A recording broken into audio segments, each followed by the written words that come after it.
السلام علیکم۔ عید سر پر کوئی ساز و سامان نہیں۔ میں ایک متوسط گھرانے سے تعلق رکھتا ہوں۔ جب میٹرک میں تھا تو والد صاحب ایک مقدمہ میں اس طرح الجھے کہ میٹرک پاس کرنے تک گھر کا تقریباً قیمتی اثاثہ بیچ چکے تھے۔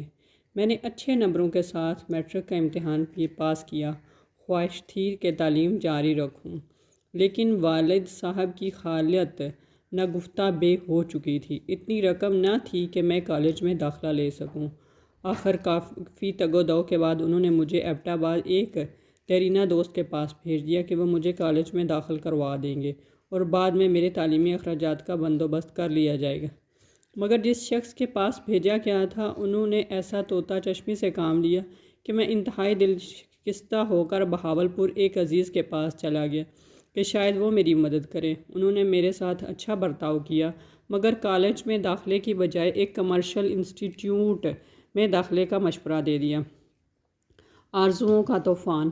ہاسٹل میں جگہ ملی، ابتدائی اخراجات بھی کم آئے، آئندہ بھی گھر سے زیادہ اخراجات ملنے کی توقع نہ تھی، لیکن دل میں آرزوؤں اور تمناؤں کا طوفان بھرا ہوا ٹوٹ گیا۔ ابتدائی تربیت کچھ اس طرح ہوئی کہ میں مذہبی تعلیم سے تقریباً بیگانہ ہی رہ گیا، لیکن چند ایک قرآن کی آیات زبانی یاد کرا دی گئی تھیں، جو دیہات میں والدین اپنے بچوں کو یاد کرانا ضروری سمجھتے ہیں۔ مجھے نماز اور بعد از نماز دعاؤں کے ساتھ والدہ نے آیت الکرسی بھی یاد کرا دی تھی اور عموماً تقریباً فرمایا کرتی تھیں کہ بیٹا جب سونے لگو تو آیت الکرسی ضرور پڑھ لیا کرو۔ اس پر میرا بھی مستقل عمل نہ رہا، لیکن آیت الکرسی یاد رہ گئی۔ جب انسان پر مصیبتیں پڑتی ہیں تو اسے خدا بہت یاد آتا ہے اور وہ کچھ مذہبی بھی بن جاتا ہے۔ مجھے بھی ان ہچکولوں نے اس طرح جھنجھوڑا کہ نماز کی پابندی کرنے لگا اور عشاء کی نماز کے بعد آیت الکرسی ضرور پڑھ لیتا۔ وقت جوں توں کر کے گزرتا رہا، لیکن ایک موقع ایسا آیا کہ میں رقم نہ ہونے کی وجہ سے انتہائی بے چین ہو گیا۔ رمضان قریب الاختتام تھا۔ میں نے گھر خط لکھا کہ میرے پاس پھوٹی کوڑی تک نہیں اور عید قریب ہے، مجھے کچھ نہ کچھ پیسے ضرور روانہ کیجیے۔ رقم نہ آئی، نہ آنی تھی، نہ آئی۔ عید الفطر میں صرف ایک ہی دن رہ گیا۔ اضطراب کی کیفیت۔ ظہر کا وقت تھا۔ میں انتہائی مایوسی اور بے چینی کے عالم میں بہاولپور کے تاریخی الصادق مسجد میں داخل ہوا۔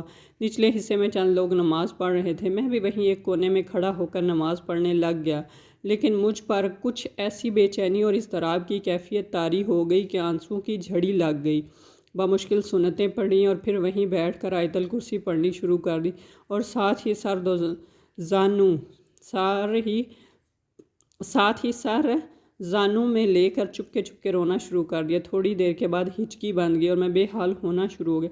اتنے میں نے کیا محسوس کرتا ہوں کہ کوئی آدمی میرے کندھے کو جھنجھوڑ رہا ہے۔ آنسوؤں کو پونچھتے ہوئے اوپر دیکھا تو ایک سفید ریش آدمی سر پر پگڑی رکھے ہوئے کھڑے ہیں۔ میرے اوپر دیکھتے ہی وہیں بیٹھ گئے اور پوچھنے لگے، کیوں پریشان ہو؟ اس طرح کیوں رو رہے ہو؟ میں نے انہیں مختصر بتایا کہ میں طالب علم ہوں، گھر سے منی آرڈر نہیں آیا، اس خیال سے پریشان ہو گیا ہوں کہ میری پہلی عید گھر سے باہر کتنی مایوسی اور دکھوں میں گزرے گی۔ انہوں نے کہا کہ میں نماز پڑھ لوں تو میرے ساتھ چلیں۔ میں نے بھی نماز ادا کی، جس کے بعد وہ نزدیک ایک میڈیکل سٹور میں لے گئے اور بڑی رقم میرے ہاتھ میں تھما دی۔ مرزا نامداد۔ میں نے انہیں کہا کہ میرا نام و پتہ نوٹ کر لیں، میں آپ کا یہ قرضہ جلد ہی واپس کر دوں گا، لیکن انہوں نے مجھے ایسے ہی رخصت کر دیا۔ اس سے قبل بھی چند بار آیت الکرسی پڑھنے سے میری مصیبتیں فوراً معجزانہ طور پر حل ہو گئی تھیں، لیکن اس واقعہ نے میری زندگی میں ایسا انقلاب پیدا کر دیا۔ تھوڑا ہی عرصہ میں قرآن پاک ناظرہ پڑھ لیا، حالات کچھ بہتر ہوئے اور چند ہی دن میں اس مخلص انسان کا قرض بھی واپس کر دیا۔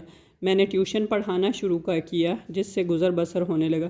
ساتھ ہی قرآن کی تلاوت، بالخصوص آیت الکرسی کو ورد جان بنا لیا۔ گھر سے جو جیب خرچ لیتا تھا وہ بھی ترک کر دیا، بلکہ اپنی آمدن ہونے لگی، انہیں پیسے بھیجنے لگا۔ پھر میں نے ملک کی ایک نامور یونیورسٹی سے ایم فل کی ڈگری حاصل کی۔ اس پورے تعلیمی عرصہ میں بہت کم گھر سے پیسے مجھے بہت کم گھر سے پیسے لینے کی ضرورت پیش آئی۔ اگر کبھی پریشانی اور مشکل آئی تو رات سوتے وقت قرآن کی کچھ تلاوت کی اور آیت الکرسی کو چند بار پڑھتا، جس سے صبح کے وقت دل پرسکون اور مطمئن ہو جاتا اور کوئی نہ کوئی مدد کا سبب بن جاتا۔ اتنے لمبے عرصہ میں اپنی مدد آپ کے تحت وقت گزارا کہ آج ایک کامیاب اور خوشحال انسان بن گیا ہوں۔ یہ یقیناً قرآن سے محبت اور آیت الکرسی کے ورد کی برکت سے ممکن ہوا۔